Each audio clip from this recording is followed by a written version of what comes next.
Sa kabila ng kanyang edad, umaarangkada pa rin sa pamamasada ang isang lola. Wala raw siyang planong pumreno dahil ang kanyang biyahe ay para raw sa pamilya. Kilalanin si Super Lola sa report ni Katrina Son.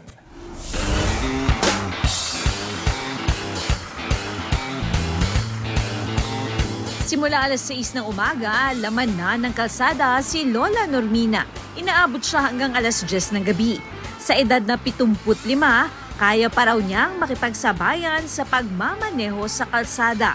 Ang biyahe niyang rutang Monumento Malinta. Masaya ako. Darasal ako habang tumatakbo yung sasakyan. Pag walang maraming pasahero. Kung minsan kumakanta ako ng kantang pasimbahan.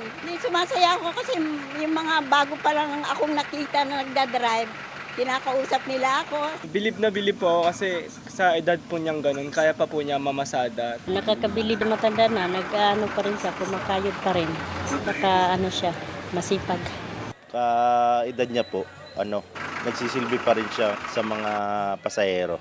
Bata pa lang daw si Lola Normina nang makahiligang mag-drive ng jeep. Ito raw kasi ang negosyo noon ng kanilang pamilya.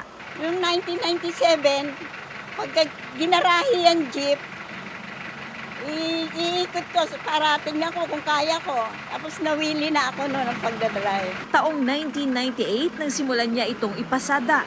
Ang kanyang biyahe para raw sa kanyang pamilya.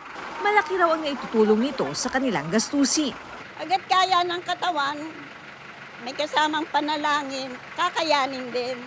Katrina Son, nagbabalita para sa GMA Integrated News.